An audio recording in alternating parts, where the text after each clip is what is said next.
The Celtics Talk podcast is presented by 24autogroup.com. 11 locations across New England. What's up, everybody? Postgame pod. I'm gonna try. We'll try. To be energetic. Gonna try to be positive. But we can be realistic. And so we'll try to balance this because some people were mad because by the way, Forsberg and Kayla Burton coming to you after the Celtics fall in Game 4 of the Eastern Conference Semifinal Series to the New York Knicks. The Celtics are now down 3-1. Backs are against the wall in a way that we haven't seen in quite some time. And even worse, Jayson Tatum injured in this game, and we are still waiting. We are still waiting word as we tape this from all visual indications and Twitter doctors and such. It would be. I don't think it's too presumptuous to assume this looks like an Achilles injury. Yeah, and we all know the daunting timeline that comes with it. But we'll try to start with the game, and then we're going to branch out and take a bigger picture view. So if you don't want to hear about the future, if you just want to focus on today's game and what's ahead, we'll try to do that first for you, and you can just dive out. And if you're like, I don't care about today's game and the what's ahead, and you just want to look towards the future, just keep scrubbing, and you'll eventually get to it. But Kayla, Jayson Tatum before this injury, 42 points. Putting up crazy stat lines, doing just about everything he could to keep the Celtics season alive. He was having a Hall of Fame night. Yeah. I mean, he really was. 42 points. He was all over the stat line. He had a couple steals, couple of blocks. I know he had 4 first half steals. He literally was jumping passing lanes every chance he could get. He was everywhere. A big reason why the Celtics had built a double-digit lead. And this is like a venting hour. Yeah. What's frustrating is, pregame Scal was talking about how Jayson Tatum just needs his night. He needs that 40-point. He literally said this. He needs this 40-point plus breakout night, and it's coming. And here it is tonight because his energy was different. He looked like JT again, like the way he came out, the mid-range game, the step back, the attacking the rim, the dimes, the steals, like something I haven't seen in a while from him. I mean, it was really encouraging to see. So it makes it even harder. It makes it like a harder pill to swallow knowing the situation, and we don't know what it is. But, you kind of assume, your mind goes to the worst, that we're humans. That's where it goes. I would feel bad assuming until, you heard the locker room, and you'll hear some of that sound coming up. But, guys, very somber. Normally when there's hope that it's something else, that there's some energy in the room, or some hey, let's wait and see on this. I suspect they know, and they've got to figure out the roadmap forward and get it confirmed with an MRI and all that. But you're right. Tatum was awesome in this game, and they were down 7 at that point. They were 3 minutes to go, down 7. You knew, and they really shouldn't have been there. I know. They could but not... you would think that they would pull it out too, right? They would pull out the win with that because. I mean, it was a great game. The Knicks are defensively. Al Horford was saying, owning it. He's like, we weren't great. We needed to be better. The Knicks from the get-go, they were. I mean, the Celtics made that little run right in the first quarter, but then the Knicks just continued to put their foot on the gas and kept going. And Jaylen Brunson is dude had a ridiculous night, and it doesn't even surprise me because he is that good. Look, we needled the Knicks fans throughout this, and they deserve their flowers because at various stretches, whether it's coming back from 2 20-point deficits in games 1 and games 2, to coming back in this one, this is now 3 double-digit deficits they've overcome in the second half. Brunson has had periods where he is just unstoppable, especially on this game. That second half, I mean, their shooting stats in the second half were absolutely outrageous. The Celtics are one of the better defenses in the NBA, and I don't care how, the circumstances or whatever. Tatum was out there for plenty of it. It didn't matter who they put out there.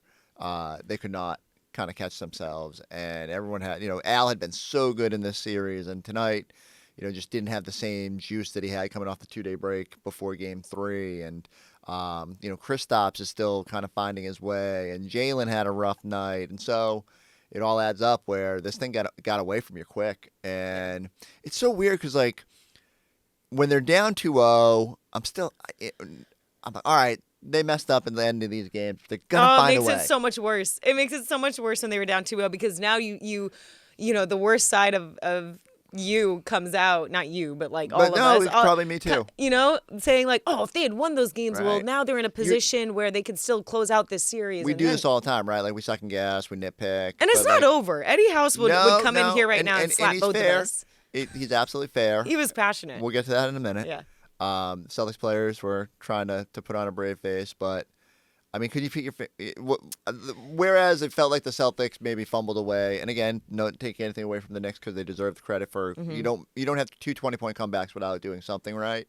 Tonight felt like the Knicks were just we're not losing this game. That they went and took it with the way Brunson was playing. Bridges got going a little bit in that fourth quarter.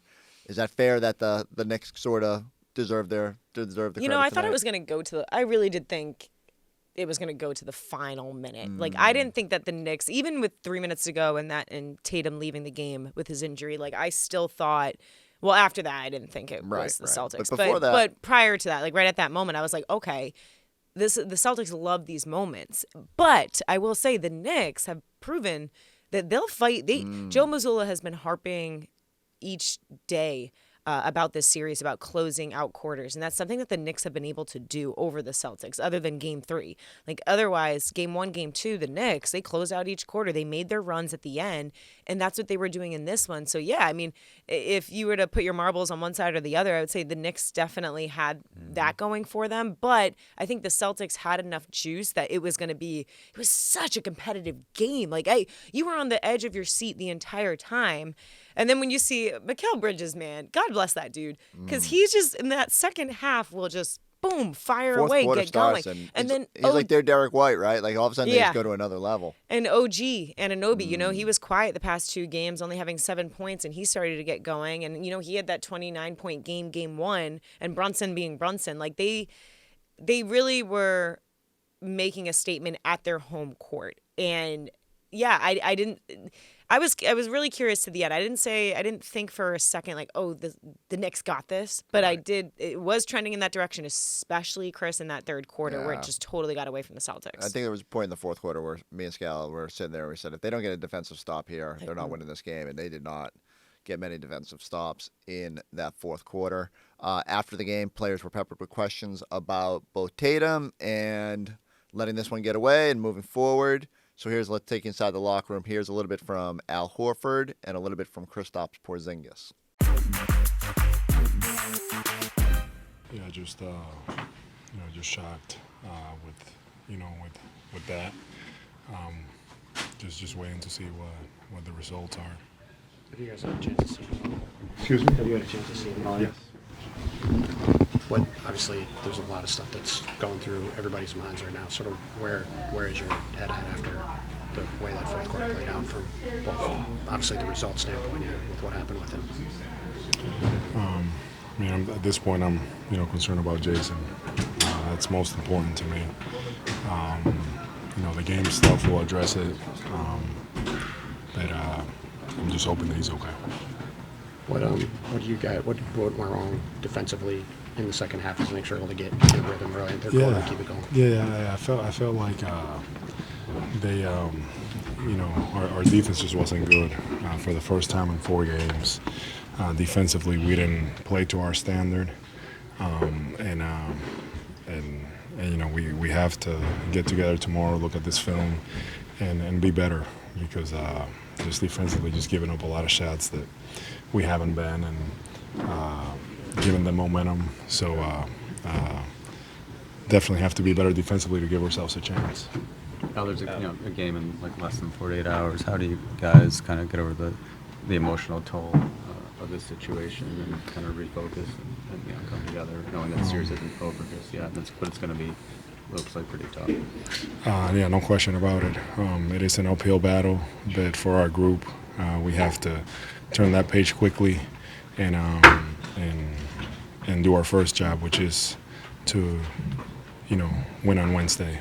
That's the mindset, and as a group, we just have to, rally together, because obviously we've lost our leader and the guy that gets us going.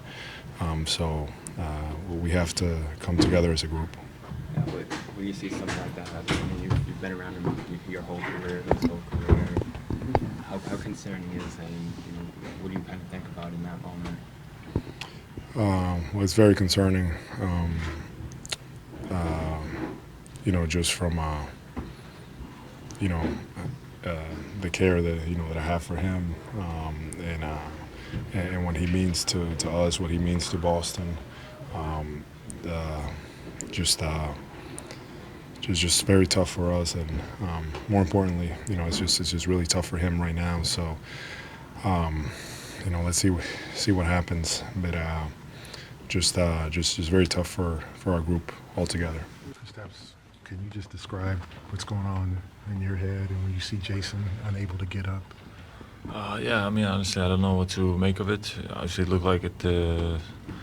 He got hurt there. He stayed on the ground for a while, so I don't know what exactly, but it didn't look good. It didn't look good. So we're hoping for the best. Did you have a chance to talk to him at all? Not yet. I haven't seen him yet. He has people around.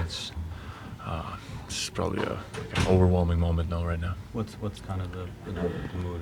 Obviously, the mood's down. How do you guys kind of? No, I mean the tough loss. We wanted to come here and get both, and Brunson was unreal tonight. He's a special player, and yeah, we didn't. Our defense wasn't up to the level maybe as the previous games, and they were just they were getting buckets and made it really tough for us. We're still right there to battle until the end. Obviously, JT went out, and right now it's tough situation for us. But we're gonna look forward to the next game and go from there. Well, how will you manage the emotional toll, assuming he's not going to be with you moving forward? No, we're grown men. Obviously it's tough to see, but who hasn't had injuries? And it's a part of this sport, part of this game, and we feel for him, of course, but we have to move forward. He don't want us to be over here, sad and not play our best basketball.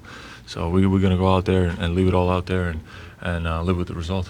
Obviously, the game was a little bit slipping when he got hurt, but after that moment, were you guys able to focus? Did it just kind of feel like a blur? What was final minutes of the game? Again, these things happen. Obviously, we all felt for him in that moment, but we just have to keep going. We have to keep playing, and obviously, we all realized in our heads what this could mean, but again, this is part of the sport and it's tough, and it's hard to see and hard to accept the truth, but it is what it is, and we have to go with what we have now.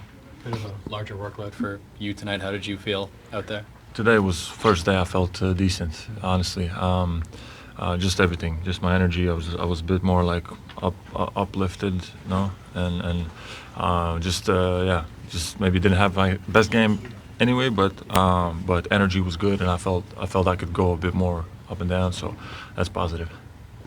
These last few weeks with the crash, have you found any pattern or anything that just kind of indicates when you feel better, when you feel worse, or has it been you get up and you're like, today is just not a good day, or it is a good day? At first, early on, it happened whenever I would really push it.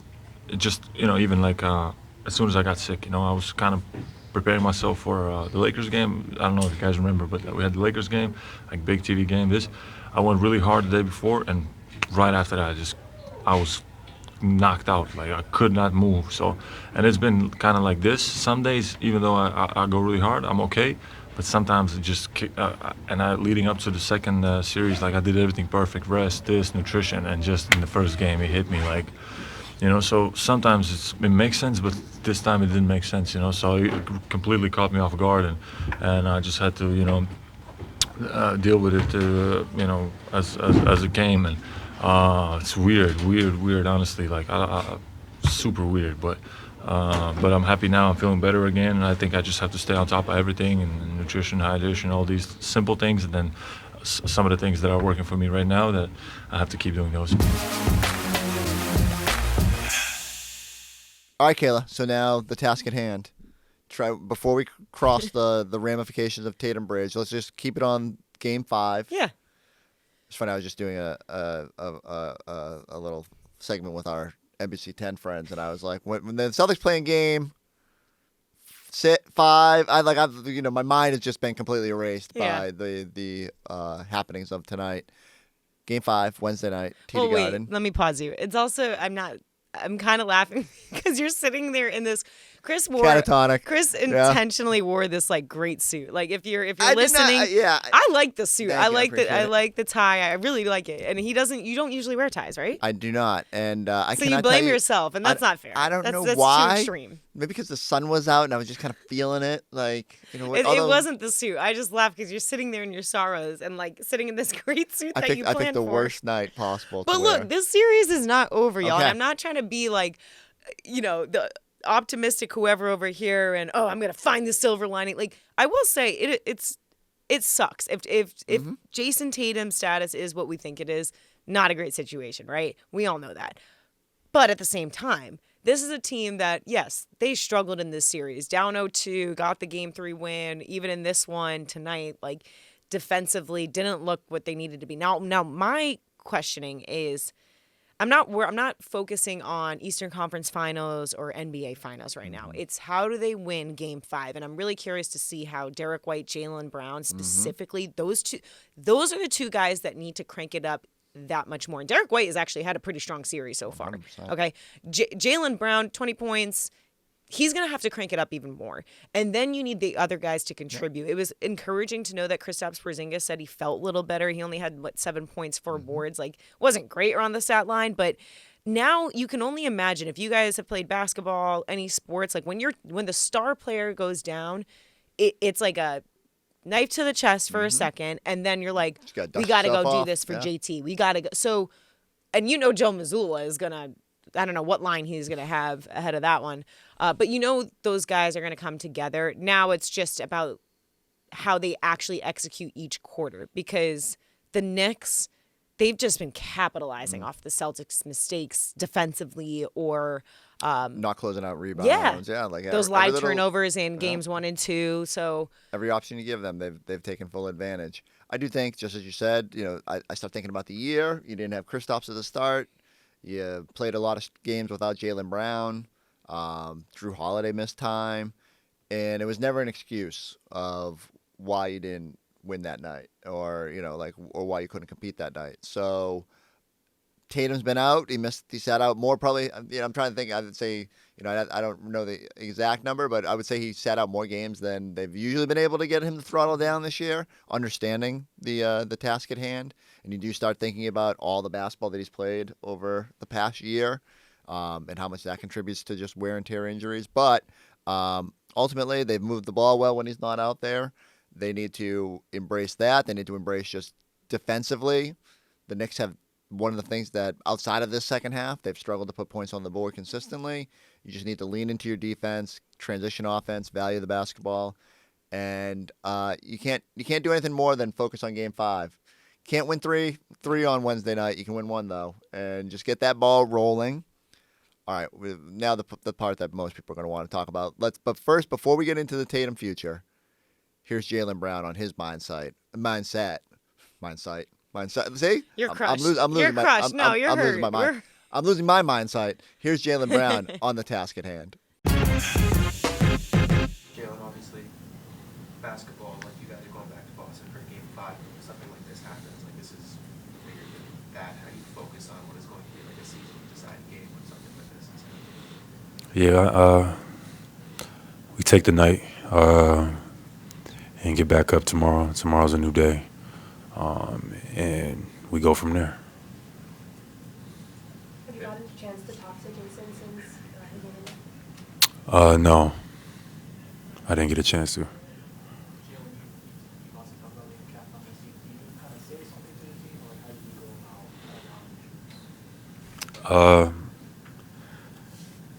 Yeah, I think tonight is tough. I think everybody's kind of a loss for words, just because, one, losing the game, but obviously the concern with JT. But we pick our heads back up tomorrow and go from there. Jaylen, as a leader, how do you just kind of emerge from this and maybe put your hands around the teammates, arms around, and just say, hey, let's do this? Yeah, I mean, That's all that can be said. Get ready for the next one. Get ready to fight. Get ready to come out on our home floor and do what we need to do. That's the goal. It's still the goal. We got enough in this locker room. So I believe in my guys. We just, tonight defensively, it was terrible defensively tonight, to be frank. Just no resistance. We was just too concerned. Offense was great. Offense was fine. We made a lot of shots, but just no resistance on defense. Obviously, there's a lot of concern for Jayson. How do you digest what it could mean for him, what it could mean to the franchise if it's as bad as it looks? I'm not sure. I got no words right now. Jaylen, you talk about taking the night. Do you let all the thoughts when it comes to this series, what happened to Jayson, what this might mean for the future of the franchise, do you let everything just kind of free flow and digest it as it comes, or how do you process everything and then try to ultimately get ready for Game 5? I guess you just take it as it comes. You get whatever information is needed. Tomorrow we'll know more or find out more. And then we still got basketball to play on our home floor, so we come out and we come out and play Celtic basketball. Last question. A little bit of shock. Like, how would you describe just overall what the sense of the guys is right now? I think everybody's concerned, with Jayson. I'm not sure how bad it is. Didn't look great. But I think everybody is, kind of concerned, more concerned with that. Obviously, the loss is huge. And but we got to get ready for Game 5. So we'll take the night and pick our heads up tomorrow and put together a game plan to come out on our home floor to keep this series alive. Are you ready to enter the realm of affordable luxury? Drew Carter here at 24 Infinity of Plymouth, your go-to destination for affordable luxury. Right now, lease a new Infinity QX60 Lux for just $569 a month, or lease a new QX80 Sensory for $1099 a month. Ready to trade and upgrade? You'll get top dollar for your trade. Visit 24 Infinity of Plymouth at 151 Samoset Street and online at 24infinityofplymouth.com. All right, Kayla, I've avoided it long enough.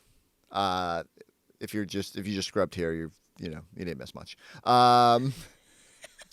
If this turns out to be an Achilles injury, we're looking at a scenario where Jayson Tatum would be out for, assumingly, the entirety of the 25. I can't even wrap my mind around that right now. I think that's why it's so jarring. Is you go from, again, even down 2-0, I never thought the Celtics weren't going to win this series. I kept saying, like, it's going to be a grind. They're going to have to fight, but they're going to find a way, because they always find a way. And Tatum's always healthy, so Tatum would never get injured. And just days from that Superman commercial that he put out there. Yeah. Here we are. And he has maybe the first catastrophic injury of his career. So where are you at with just digesting? Yeah, I'm trying to keep a realistic mindset, I guess. This is if it is what it is, and if it is the worst case scenario, and he does, we hear the news today, if you guys are listening to it, whenever it is, that it is an Achilles rupture. It's brutal, but I will say this, like, it's part of it, and it really stinks. It really is. This guy does not take games off. Joe Mazzulla even said in this post-game presser, he was like, it's really tough, because you remember him, Joe, yelling at Jayson Tatum, get up, because he just knows that this is a guy who can handle anything and everything, getting up and stuff. And at this moment, you knew he wasn't able to get up, and that's what was crushing, right? This is being a professional athlete. It's part of it. Celtics fans almost glorify Jayson Tatum, and rightfully so. He's awesome. He will not take nights off. He won't take nights off because he said this before, but he wants he has that Kobe mentality, right? Who also, Kobe's situation with the Achilles. So that's even more devastating to see that was his superhero, and they have if it is what it is, a similar story now. But he goes out and plays on those road games, does not take days off, does not sit out the night of a back-to-back, because he wants other kids, other people, adults, whoever you are, seeing him. You pay those you pay for the tickets to go watch him for maybe the first time, and he thinks like that, and that is like a Mamba mentality.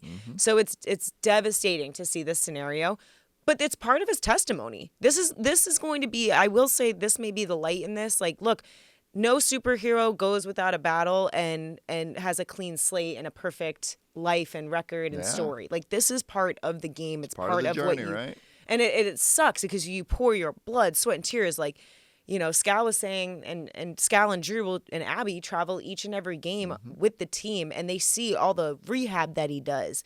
After the game, spending hours just at the Garden, making sure that he is getting ready for the next day, losing some sleep because of it. So when you see all of this and then having a 40-plus point night and it end with 3 minutes to go in this route, brutal.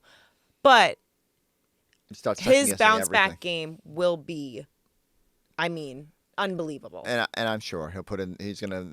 It's gonna be a new challenge. It's gonna be definitely a new challenge. He'll put in the work. I will caution everybody. You'll see crazy stats about Achilles injuries, and especially later in careers, it can be devastating. We look at Damian Lillard going through it now up in Milwaukee, and we'll see how that plays itself out. Isn't it weird too? You have Dame, you have Steph Curry. Knock on wood, but those aren't crazy injuries. But Donovan Mitchell, all the superstars are just. It's weird. It's been a tough playoffs, and there's great. And I'm not smart enough to know the answer to it about is it too many games, and you do start thinking about Tatum has not stopped playing basketball for going on 18 months now, and even though he didn't, I like to make the joke that he didn't play a lot in the Olympics because Steve Kerr. But the got workouts crazy. and But yeah, you're still traveling, you're still putting in the effort, you're still getting the body going on those nights, and then you get to playoffs like this, and you're really full go. You're left to second guess everything, if you're up more, you don't even have him out on the court with 3 minutes to go. If the ball doesn't bounce that way, it doesn't step there. You can twist yourself in a knot. The reality is, okay, we spoke our piece about Game 5 coming up, and we'll see what the Celtics do, and let's hope they can fight and keep this series and maybe their season alive. But it is a reminder of how fragile everything is, and I don't know, there was some talk coming into the year, Last Dance, this group probably wasn't going to be the same after this season. I think we all understood that the financial ramifications meant there were going to be changes. Yeah. But I didn't think I would have to worry about that. I kept telling every time someone would ask about it, I'd say, let's talk in late June, early July. We're going to have plenty of time to do that. Now it's staring you in the face, as you start pondering the uphill climb to keep this season alive. How worried are you that, even just from a 10,000-foot view, that things are going to be different next year? Because, the reality is if Tatum isn't healthy, you have tough decisions about how you carry this roster forward. Yeah, I think you have to take it, you have to take it day by day. You have to see what it is, and we may know that by the time we post this podcast. We may know the reality of it. So it changes a lot. It changes who you're keeping, where does Jaylen Brown stand with this team, the Derek White, Sam Howe, it changes a lot, and it does. Yeah, but the thing is, Boston loves Jayson Tatum, and worst comes to worst, the end of this series, he doesn't finish. He had with an Achilles rupture that's going to take you out next season potentially. So that may be the case. And I would hope Boston, Bill Chisholm, et cetera, looks at this situation and realizes that, all you Boston fans, you want to keep Tatum. There's no doubt about it. So I can't even wrap my mind around that. And I know that's a realistic scenario. Okay, what happens for next season? But I just don't think there's anything you can take. You can't say that something is off the table, right? You could easily say, obviously you're going to let Tatum rehab and figure it out from there.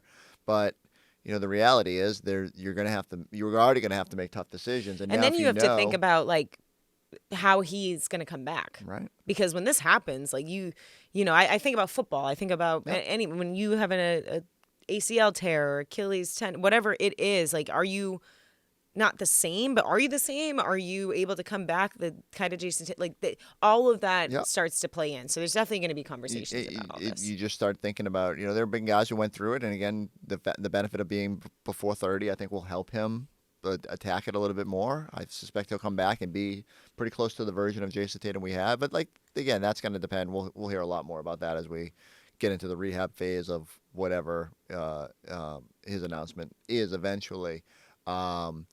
But I do think, if you're a Celtic fan, you're left pondering, what will this look like? And I can't tell you. I can tell you that, they have hard decisions. They're a second apron team that was going to be trying to get to below that apron this offseason to alleviate some of the stiffer penalties. You can't aggregate people in a trade, so you can't pair contracts to go get someone more expensive. You can't sign waiver guys that are making more than the mid-level exception. And it sounds like little stuff, but it really hamstrings trying to build a championship roster.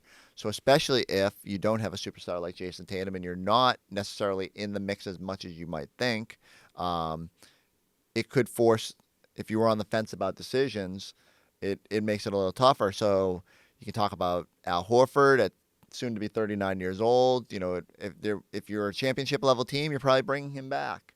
Now there's some question about, does he want to be part of what might be a transitional year?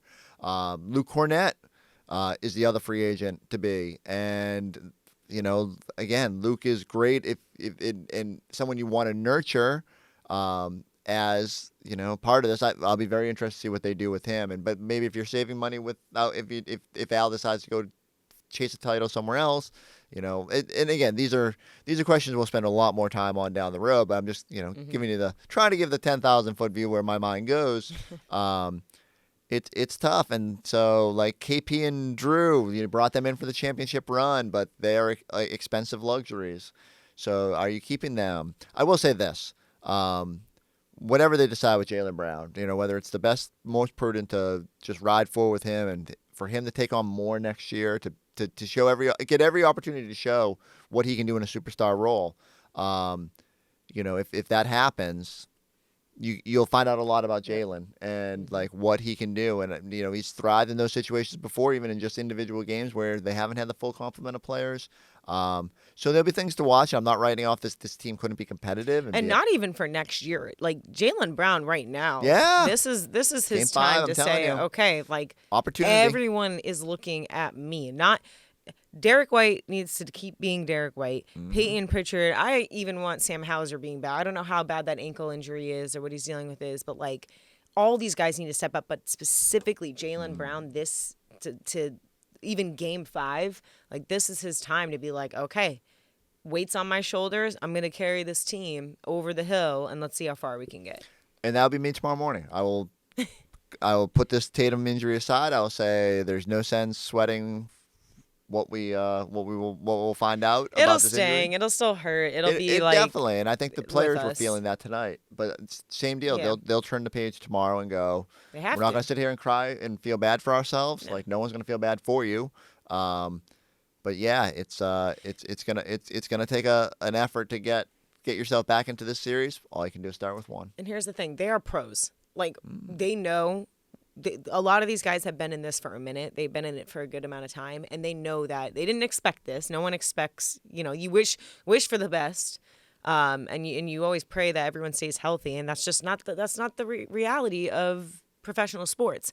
But these guys know, it's one thing if it's collegiate level, high school level, whatever. It's another thing to be professional athletes in the NBA. And so they know, okay, this is going to sting. This is sad. You care about your guy. You want to make sure that he's okay. You're texting him. You're eager to know what it actually is, what it means for the future, etc. But you're still in this series, and you have to handle it as a business. They also know that this is their selfishly, this is a chance for them to show why they belong in this organization. So all of it plays in, and I just know that the thing that makes me feel a little iffy about how this series plays out is because the Knicks have been, they went up 0-2. I'm not saying that it's done. Nope. I'm just saying that the Celtics are really, they do have a mountain in front of them, but Eddie said, ain't no mountain high. Ain't no mountain high. So they just got to climb it. I have hotel reservations. Keep them. Keep them for Friday. Friday night in New York. Keep them. I am not planning to. Same with you fans. If you got the hotel reservations, keep them. Keep them. I feel good about the Celtics potential in Game 5. They've got to do it in Game 5, Game 6, and Game 7. There's no more margin for error. 3 straight wins. But what a story it would be if you lost your superstar and your one of your superstars and still found a way to grind through. We'll be here with you for whatever comes next we're with you through the ups and the lows, the downs. We're not just here on the highs of highs. Yeah. We're here to vent it out here on the pod. We'll ride this playoff wave as far as it'll go, and then we'll talk about what craziness could await this offseason and like the decisions ahead. And so we're not going anywhere. But I need you guys to go subscribe, go check us out on the YouTube page. We will see you Wednesday night from the Garden here on the Celtics Talk Podcast.